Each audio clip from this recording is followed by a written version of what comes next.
రోజా గారు చాలా డిజిగ్నేషన్స్ అయితే చాలా వచ్చినాయి. మీరు ఒకప్పుడు రాజకీయాల్లో ఫైర్ బ్రాండ్, ఇప్పుడు ఫైర్ కొంచెం తగ్గినట్టు అనిపిస్తుంది. మీకు ఎందుకో అన్నీ నెగిటివ్గా అనిపిస్తాయి. ఇప్పటికి కూడా మీరు ఒకసారి యూట్యూబ్లు కానీ లేదా మిగతా ఛానల్స్ కానీ చూస్తే అర్థమవుతుంది. ఎప్పుడు చూసినా రోజా చుట్టూ ఉంటుంది రాజకీయం. సో ఎలా మీరు ఫైర్ తగ్గిందని అంటారు? మీ చుట్టూ రాజకీయం జరుగుతుంది అంటే అది నెగిటివ్, సోషల్ మీడియాలో జరుగుతుందంతా నెగిటివ్ కాంపియర్. కానీ అంటే రోజా అధికారం ఏమంటారు? పోయిన తర్వాత ఈ 2 సంవత్సరాల్లో ఎక్కడా రాజకీయ యాక్టివిటీస్లో కనిపించడం లేదు. కనిపిస్తే అప్పుడప్పుడు అట్లా జస్ట్ హాయ్ చెప్పేసి వెళ్ళిపోతున్నారు. ఆ స్పీడు, ఆ గతంలో ఉన్నంత ఇంట్రెస్ట్, ఇన్వాల్వ్మెంటు ఎక్కడ ఏం కనిపించలేదు. మీరు చూపించటం లేదు. నేను నగిరిలోనే ఉంటున్నాను, నగిరిలో అన్ని కార్యక్రమాల్లో నేనే పాల్గొంటున్నా. అసలు ఎమ్మెల్యే ఎవరా అని చెప్పి అందరూ ఆశ్చర్యపోయేంత విధంగా. మరేంటి నగిరి నుంచి మాకు ఫీడ్బ్యాక్ వస్తుంది, రోజా నగిరి ప్రజల మీద అలిగి ఆమె హైదరాబాద్లోనో చెన్నైలోనో ఎక్కడో ఉంటున్నారని. ఎవరబ్బా నగిరి ప్రజలు? నాకు అర్థం కావట్లేదు. మీకు కూడా ఏమైనా సెపరేట్ ఒక పవన్ కళ్యాణ్ చెప్పినట్టు నాకు ఒక ఇంటెలిజెన్స్ రిపోర్ట్ వచ్చింది అంటాడు కదా, అలాగే మీకేమైనా ఇంటెలిజెన్స్ రిపోర్ట్? Intelligence report. మీరు పార్టీ ఆఫీస్ కూడా, వైఎస్ఆర్సీపీ పార్టీ ఆఫీస్కి కూడా వెళ్ళట్లేదని చెప్పి ఏమైనా ఆలోచన ఏమైనా వేరే మార్చుకున్నారా? మొన్ననే కదా జగన్ గారిని కలిశాను. మా లీడర్స్ అందరూ కూడా కలిసి ఫొటోస్ తీసుకొని చాలా హ్యాపీగా మాట్లాడి వెళ్ళాం తను లండన్కి వెళ్ళే ముందే. మరి ఎలా అంటారు అలాగా? సో మీ నెగిటివ్ ప్రచారం వల్లే నిజంగానే నేను వెళ్ళలేదేమో అనుకుంటారు. మీరు చూపించటం లేదు. మీకు గవర్నమెంట్లో ఎవరు ఉంటే వాళ్ళని చూపిస్తారు, మమ్మల్ని చూపిరు. మేమేం చేయాలి మరి? గవర్నమెంట్లో ఉన్న రోజు ఏదో కార్యక్రమాలు చేస్తారు కాబట్టి వాళ్ళు కనిపిస్తారు. చేయడానికి కానీ ఏం కార్యక్రమాలు ఉన్నాయి? అపోజిషన్ ప్రభుత్వ వైఫల్యాల మీద ఎండగట్టాలి, ప్రభుత్వంలో జరుగుతున్న తప్పుల్ని ఎత్తి చూపించాల్సిన బాధ్యత ఉంటుంది, నిరంతరం ప్రజలతో ఇన్వాల్వ్ అవ్వాలి. ఎందుకంటే మళ్ళీ అధికారంలో 100%. కానీ మీరెవ్వరు ప్రధానంగా మీలాంటి కీలకమైన నాయకులందరూ వాటన్నిటి నుంచి పక్క జరిగి వేరే వ్యాపకాల్లో ఉన్నారు. నేను ఖండిస్తున్నాను. ఏ ఇన్సిడెంట్ అయినా నేను ముందున్నాను, ప్రతి దాని మీద స్పందిస్తున్నాను. అలాగే మీరు రాయలసీమ లిఫ్ట్ ఇరిగేషన్ ఇష్యూలో కడపలో జరిగిన మీటింగ్ కానీ, తిరుపతిలో జరిగింది కానీ, లేదా నగిరిలో ధర్నా చేసినా కానీ, అలాగే మహిళల గురించి వాళ్ళు మాట్లాడిన దానికి, అలాగే రైతులకి వాళ్ళు రైతు భరోసా ఇవ్వనప్పుడు కానీ, లేదా యువకులకి ఏదైనా అన్యాయం జరిగినప్పుడు కానీ, ఏ ఇష్యూలో అయినా నేను ధర్నాలో పాల్గొనలేదు, నేను ప్రెస్ మీట్ పెట్టలేదు, నేను ప్రజలకి అండగా లేదు అనేది మీరు ప్రూవ్ చేయండి. నేను ఉన్నానని నేను ప్రూవ్ చేస్తాను. ఏమో అందరికీ ఒక ఫీలింగ్ ఏంటంటే వైఎస్ఆర్సీపీ ఇప్పుడు ఏముందిలే, ఇప్పుడు అధికారంలో లేదు కదా, సరే సైలెంట్ అయిపోదాం, మళ్ళీ తర్వాత ఎలక్షన్ల ముందు చూసుకుందాం. మాట్లాడితేమో ఈ రోజాకి పని పాట లేదు, ఎప్పుడూ మాట్లాడుతూనే ఉంది అని మీరే అంటారు. మాట్లాడకపోతేమో సైలెంట్ ఎందుకు అయిపోయారు, ఫైర్ ఎందుకు తగ్గింది అంటారు. సో అపోజిషన్లో ఉన్నప్పుడు ప్రభుత్వం ఎప్పుడెప్పుడు తప్పు చేస్తుందో, లేదా ప్రభుత్వం ఎప్పుడు ఫెయిల్యూర్ అవుతుందో అప్పుడంతా కూడా మేము నిలదీస్తున్నాం, ప్రజలకు సపోర్టివ్గానే నించుంటున్నాం. ఊరికే మాట్లాడటానికి ఏం ఇష్యూ ఉంటుంది చెప్పండి? అంతేనా? మీ పార్టీ మీద ప్రేమ తగ్గటం, జగనన్న మీద ప్రేమ ఎప్పటికీ తగ్గదు. నిజంగానా? జగనన్న మీద ఎప్పటికీ తగ్గదు. ఏదైనా చిన్నది నాకు కాన్షియన్స్లో కానీ లేదా స్టేట్లో ఏదైనా ఇష్యూ అయితే వెళ్ళి ధైర్యంగా నా సొంత అన్నతో ఎలా కొట్లాడతాను అలా కొట్లాడతా తప్ప ఎప్పుడు దాన్ని నేను తప్పుగా తీసుకునేది కూడా లేదు.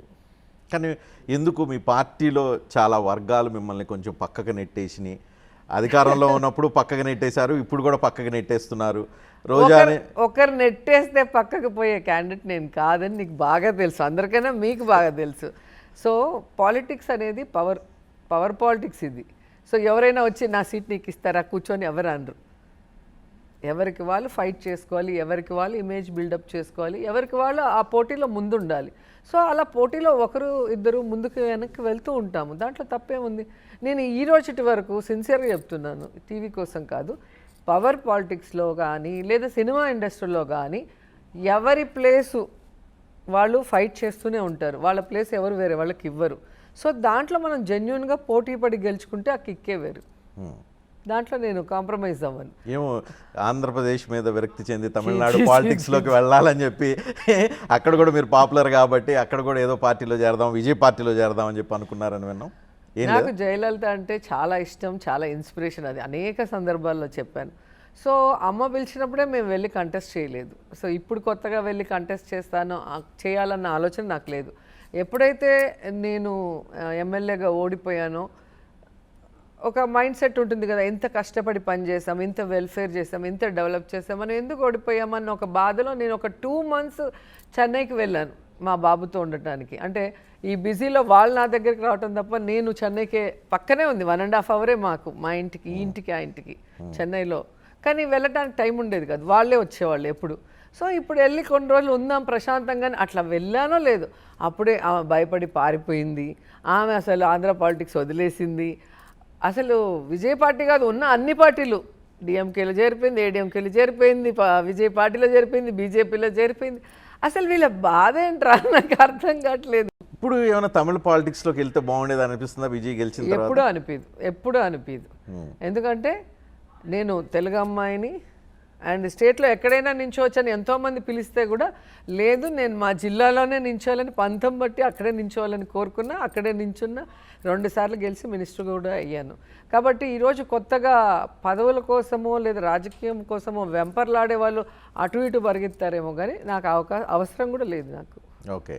సో మీరు ఇందాక ఒక మాట అన్నారు, ఇంత వెల్ఫేర్ చేసినా ఎంత పని చేసినా నగరి ప్రజలు ఓడించారని. నేను అడుగుతున్నాను, మీలో కానీ మీ నియోజకవర్గానికి సంబంధించి మీరు కానీ మీ పార్టీ కానీ అసలు ఇంత ఘోరం ఓటమికి కారణం ఏంటి అని ఎప్పుడైనా ఆలోచించారా, రియలైజ్ అయ్యారా, అవలోకనం చేసుకున్నారా? చేసిన తప్పులు ఏమైనా గుర్తుకొచ్చినాయా? గుర్తుకొస్తే ఏమైనా 1-2 చెప్పగలుగుతారా? నిజంగా బాధాకరం ఏంటంటే పక్క రాష్ట్రాలన్నీ గుర్తించాయి. జగన్మోహన్ రెడ్డి గారు మొదటిసారి ముఖ్యమంత్రి అయినా రాష్ట్రం విడిపోయి రాష్ట్రం ఫైనాన్షియల్గా కొంచెం లోలో ఉన్నా కూడా తను ఏ రోజు కుంటిసాకు చెప్పకుండా ఏ విధంగా చాకచక్యంగా అడ్మినిస్ట్రేషన్ చేస్తూ ప్రజలకు ఇచ్చిన ప్రతి హామీని నెరవేరుస్తూ రాష్ట్రాన్ని అభివృద్ధి వైపుకు పరుగులు తీశాడు. ఈవెన్ కోవిడ్ టైంలో కూడా తను ఎలా ఈ రాష్ట్రాన్ని పరిపాలించాడు, ప్రజల్ని ఎలా కాపాడుకున్నారో అందరికీ అర్థమవుతుంది. కానీ ఈ రాష్ట్రంలో ప్రజలకి అర్థం కాక ఓడిపోయామా, లేదా ఈవీఎం మిషన్లు వీళ్ళు మేనేజ్ చేసి ఓడిపోయామా, దేనివల్ల ఓడిపోయామనేది ఇప్పటికీ అర్థం కావట్లేదు. ఎందుకంటే ఇప్పటికీ నమ్ముతున్నారు ఈవీఎం మిషన్ వల్ల 100%. ఎందుకంటే అన్నం ఉడికిందా లేదా అని అన్నం మొత్తం చూడడం అవసరం లేదు, ఒక మెతుకు చూస్తే చాలంటారు. నేను నా నియోజకవర్గం వరకు మాట్లాడతాను. నా నియోజకవర్గంలో ఎన్టీఆర్ గారు పార్టీ పెట్టినప్పటి నుంచి ఈ రోజుటి వరకు 4-5 వేలు మెజారిటీ వస్తే చాలా పెద్ద విషయం. మీకు తెలుసు కదా, ఎప్పుడు మీరు నాతో డిస్కస్ చేసేటప్పుడు ఎందుకు అలా ఉంది అక్కడ అని అడిగారు. అదేంటో తెలీదు. ఎప్పుడు కూడా 800, 1000, 2000, 3000 ఇలాగే ఉంటుంది. అలాంటిది అసలు ప్రజలతో సంబంధం లేని వ్యక్తి, చాలామందికి ఎమ్మెల్యే ఇతనా అనేది కూడా తెలియని వ్యక్తి 45,000తో గెలిచాడంటే ఎలా నమ్ముతాం మనం చెప్పండి? దాన్ని బట్టి అర్థం కావట్లేదు రోజా మీద ప్రజల్లో ఎంత వ్యతిరేకత ఉంది, వైఎస్ఆర్సీపీ మీద ఎంత వ్యతిరేకత ఉంది, కాబట్టి అన్ని వేల ఓట్ల మెజార్టీ మీరు కోల్పోయారు. కూర్చుని మీ ఇలాంటి వాళ్ళకి అలా అనిపిస్తుందేమో, కానీ ఒక్కసారి మీరు నగిరిలో అడుగు పెట్టండి, మీకే తెలుస్తుంది. ఓడిపోయిన నెక్స్ట్ డే నుంచి కూడా ఏ కార్యక్రమాలైనా ఎమ్మెల్యేలాగా మేము పాల్గొంటున్నాం. ఎక్కడికి మేము వెళ్ళినా జనం మొత్తం మాతో ఉన్నారు. ఒక ఎమ్మెల్యే వస్తే వెనక 4 కూడా లేదు. లేదా మీరు ఎవరితో అయినా ఆ వీడియోస్ తెప్పించుకోండి. ఈ 2 yearsలో ఎమ్మెల్యే ఎన్నిసార్లు వచ్చారు, ఆయన వెనక ఎంతమంది ఉన్నారు, ఆయన ఏం డెవలప్మెంట్ చేశారు, వాళ్ళు ఇచ్చిన వాగ్దానాలు ఏం నెరవేర్చారు. సో రోజమ్మ 5 ఏళ్లలో ఏం వెల్ఫేర్ చేసింది, ఏం డెవలప్మెంట్ చేసింది, ఎన్ని రోజులు కాన్స్టిట్యూన్సీలో ఉంది, ఈ రోజు కూడా ఓడిపోయిన తర్వాత ఈ 2.5 yearsలో ఎవరు ఎక్కువ రోజులు ఉన్నారు, ఎవరు ఎక్కువ పని చేశారో కూడా మీరు చూడండి. కేవలం ఓట్ల కోసం అయితే 3 సంవత్సరాలు ఉంది నాకు ఎలక్షన్. ఎందుకు నేను వెళ్ళాలి? నేను ఎమ్మెల్యేగా మంత్రిగా ఉన్నప్పుడు ఎలాగైతే పని చేశానో ఆ ఫినిషింగ్ వర్క్స్ కానీ లేదా కొత్తవి ఏదైనా అవసరం ఉంటే రైల్వే ఇష్యూస్ కానీ ఎన్హెచ్వి ఇష్యూస్ కానీ ఏమున్నా నేను ఎందుకు వెళ్తున్నాను? ఓకే, మీరు ఈవీఎంలు అంటున్నారు. ఇప్పుడు విజయ్ గెలిచాడు, విజయ్ కూడా ఈవీఎంల వల్ల గెలిచాడు. మీరు ఓన్లీ ఆంధ్రప్రదేశ్ అట్లా కాదండి, మరి ఓన్లీ ఆంధ్రప్రదేశ్లోనే ఈవీఎంల వల్ల కూటమి గెలిచింది, మిగతా రాష్ట్రాలు ఎక్కడ ఈవీఎంల గురించి ఉండదు అని అనుకోవడానికి లాజిక్ లేదు. చంద్రబాబు నాయుడు లాగా కంట్రీ పొలిటీషియన్ మనం ఎక్కడ చూసుండం. ఆయన ఎంతకైనా దిగజారుతాడు. ఇదే తమిళనాడులో ఈరోజు కనుక చంద్రబాబు నాయుడు ఉండుంటే డిఎంకే ఏడిఎంకే కలిస్తే గవర్నమెంట్ ఫామ్ చేయొచ్చు అన్నారు కదా, అలాంటి ఛాన్స్ వదులుకుంటాడా? సిగ్గు లేకుండా వెళ్ళి ఏదో ఒకటి చేయడానికి ప్రయత్నిస్తాడు. ఆయనకి అసలు ఏమంటారు, ఒక ఎథిక్స్ లేదు.